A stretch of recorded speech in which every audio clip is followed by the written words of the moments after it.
Classificação indicativa. Livre para todos os públicos.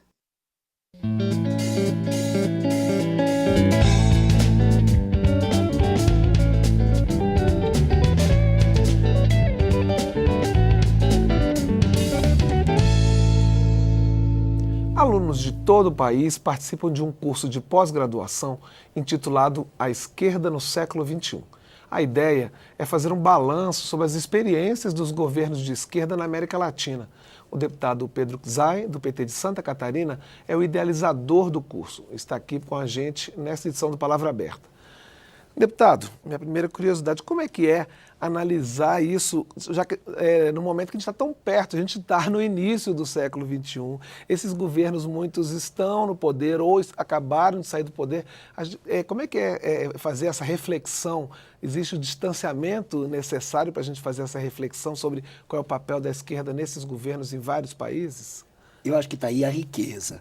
Porque está dentro da conjuntura, nós estamos dentro desse turbilhão de experiências na América Latina e no Brasil. Nós vivemos uma experiência de 13 anos de governo central no Brasil com Lula e Dilma e precisamos o quê? Parar e refletir, parar e pensar, parar e interpretar essas diferentes experiências das diferentes governos de esquerda e das diferentes experiências de esquerda, tanto do âmbito municipal, estadual, nacional, e as diferentes experiências que a esquerda está discutindo aqui na América Latina e no mundo. Segundo, discutir a teoria. Das teorias que nós temos ao longo da história, desde o século XIX e século XX, e como que dialoga essas teorias com as experiências vividas, com as experiências construídas aqui no Brasil e na América Latina. E terceiro objetivo é pensar o futuro.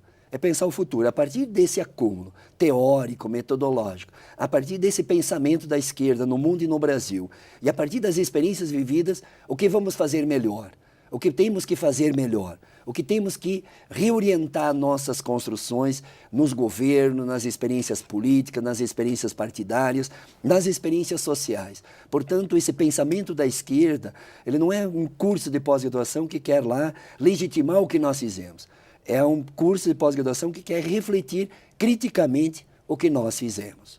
Certo, a gente tem, por exemplo, o caso da Venezuela, que é o mais polêmico atualmente, né? Porque desperta muitas paixões aí de ambos os lados, né? Se estejamos pró ou contra o governo Maduro, todo mundo tem opinião, tem notícia todo dia, né? E como é que vocês conseguem avaliar, por exemplo, essa experiência da Venezuela? Eu acho que tem que avaliar com distanciamento, no sentido de avaliar o próprio processo histórico venezuelano, o que era antes de Hugo Chávez a Venezuela, com ampla e profunda concentração de renda, porque está hegemonizado com o petróleo. Quando cai o preço do barril do petróleo de 130 para 30 dólares, 40 dólares, muda toda a perspectiva econômica, e é sempre assim na Venezuela.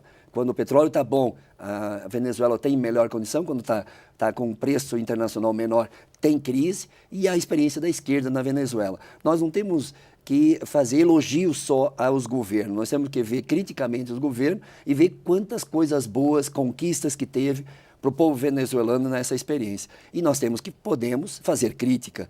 Agora, nós estamos num país chamado Brasil, que rompemos com a democracia brasileira, um presidente que está governando sem voto. Muitas vezes a gente acha que tem legitimidade de questionar um outro país que, pelo voto soberano e popular, escolheu seus representantes, escolheu seu presidente e tem que enfrentar sua crise, enfrentar seus problemas. Sem intervenção militar, cada povo tem sua soberania. Nós temos um processo histórico brasileiro que também é questionável, porque pelo voto soberano se elegeu uma presidenta chamada Dilma.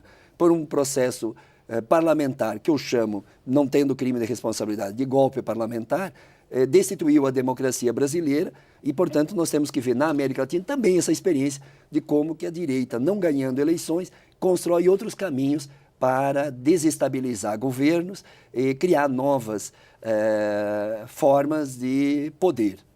Deputado, me corrija se eu estiver errado. Uma das características que a gente vê da esquerda na América Latina é que ela é calcada em pessoas, né? Então, assim, Dilma, Lula, Chávez, Fidel, Maduro. Essa é a característica da esquerda teoricamente também, ou não? Ou aqui na América Latina ela tomou essas feições mais personalistas, assim? Eu acho que os próprios sistemas eleitorais também produzem seu fortalecimento de figuras públicas, tanto da direita quanto na esquerda. No Brasil também nós temos Getúlio Vargas, nós temos João Goulart, nós temos Lula como um grande líder de massa, como Hugo Chávez, como Evo Morales e assim por diante. A direita também teve seus caudilhos, suas lideranças na América Latina. Eu acho que tem que conciliar liderança individual com um projeto político, um projeto de sociedade. Eu acho que é o grande desafio da esquerda, não sequestrar o sujeito da história, como às vezes com uma única visão estruturalista, mecanicista, que é só classe, mas colocar o sujeito na história, mas dentro do sujeito da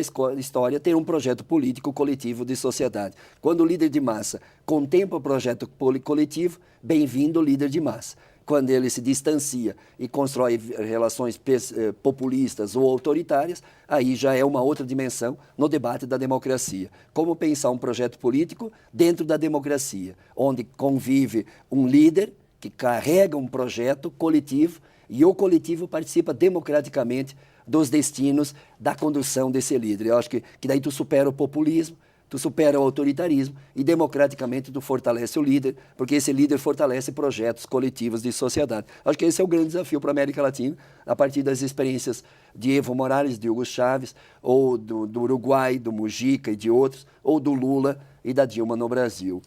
Deputado, eu vi o programa do curso de vocês lá e vocês, quer dizer, tem muita gente famosa, convidada, inclusive a ex-presidente Dilma. Sim, né? vai estar dia 1º e 2 de setembro, confirmada, nossa professora, é economista, é do mundo acadêmico também e vai teorizar a sua própria experiência.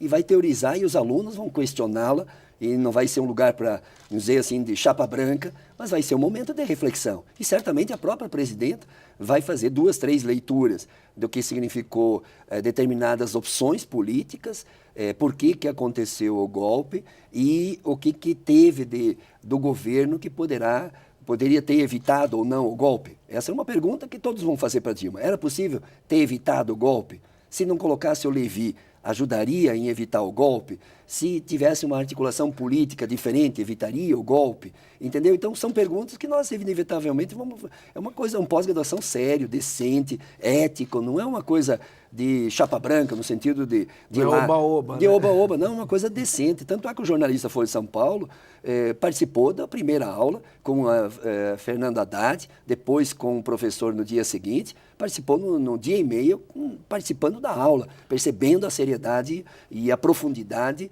e o comprometimento ético e político com que a gente quer dialogar.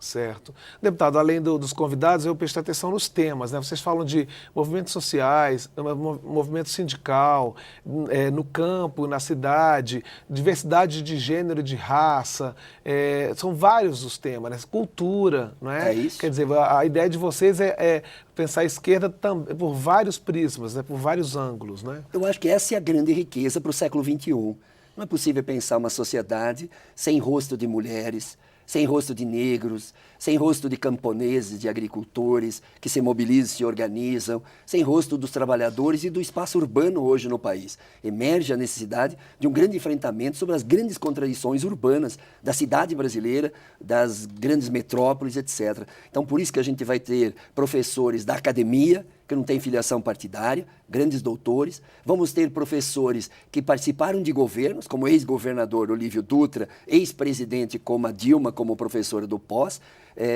como ex-ministros, como também professores que estão ligados a partidos políticos diferenciados, como Jean Williams, Chico Alencar do PSOL, como Ricardo Antunes, professor da Unicamp, como professores do Jandira Fegali, como professores também ligados ao Partido dos Trabalhadores e professores que têm também experiência em movimento social, como João Pedro Stedley, movimento social do campo, que vai refletir as contradições do campo, como Guilherme Boulos, do espaço urbano, de um movimento social urbano de São Paulo. Então vamos ter uma riqueza enorme de olhares, de abordagens, onde tem rostos da diversidade cultural, né? Diversidade cultural, quando tem diversidade e o debate de gênero também para uma sociedade justa e igualitária. Se a nossa utopia é construir uma sociedade justa, igualitária, onde tenha justiça, igualdade social, tem igualdade de gênero, igualdade de culturas, igualdade de valores, essa utopia nossa coloca o rosto de mulheres para debater num pós, coloca o rosto de negro para debater movimentos sociais do campo e da cidade, os partidos políticos de esquerda na América Latina e no Brasil, Eu tenho um sonho ainda, quem sabe no final a gente possa trazer o Mujica também para uma aula final. Deputado, só para a gente encerrar, esse material ele vai estar disponível depois para quem não fizer o curso? Vocês já pensam em publicação, alguma coisa assim? Vamos fazer 2 livros, vamos publicar, vamos fazer documentários e vamos fazer também cartilhas para espalhar para o Brasil inteiro, para que cada um possa ler democraticamente as diferentes abordagens, as diferentes leituras que estamos fazendo. É um curso pós-graduação lato sensu de especialização mais polêmico desse país. Toda a grande mídia divulgou, todo mundo divulgou, e vai ser uma coisa extremamente séria, decente, ética, plural, diversa, nessa diversidade de diálogos com a esquerda que tem que pensar o século XXI. E o século XXI tem que negar as mazelas do século XX, como guerra, como ditaduras, como desigualdades, exclusão social, voltando ao mapa da fome, que recoloca para a esquerda o desafio de construir políticas que matam a fome, que geram emprego, que geram oportunidade, que geram esperança, que geram futuro. Portanto, só tem razão de ter a esquerda no mundo e no século XXI se a esquerda produzir um projeto de utopia que transforme a sociedade em uma sociedade mais decente, mais digna, mais respeitosa, mais tolerante, menos ódio, menos violência, de paz, de cultura, de diversidade, de sociedade com justiça, com igualdade social. Acho que essa utopia vai nos alimentar. Eu sou quase padre, fiz teologia e aprendi lá no livro do Gênesis que o escravo lutara um dia de libertação, que deu o 7º dia que Deus descansou, como os escravos tinham direito para descansar. Eu li o Êxodo, que o Êxodo mostrou o povo lutando para se libertar dos outros 6 dias da escravidão, para uma terra prometida onde jorra leite e mel, ou seja, uma terra da liberdade, uma terra onde todo o povo, todas as pessoas humanas possam ter dignidade, possam ser gente, possam viver feliz. Eu acho que é essa utopia que nos alimenta. Boa sorte então no curso, deputado. Obrigado, Cláudio. Obrigado. Eu conversei com o deputado Pedro Ksai, do PT de Santa Catarina, sobre a esquerda no século XXI. Estas e outras edições do Palavra Aberta estão disponíveis também na internet. O endereço é câmara.leg.br/palavra aberta. Até o próximo programa.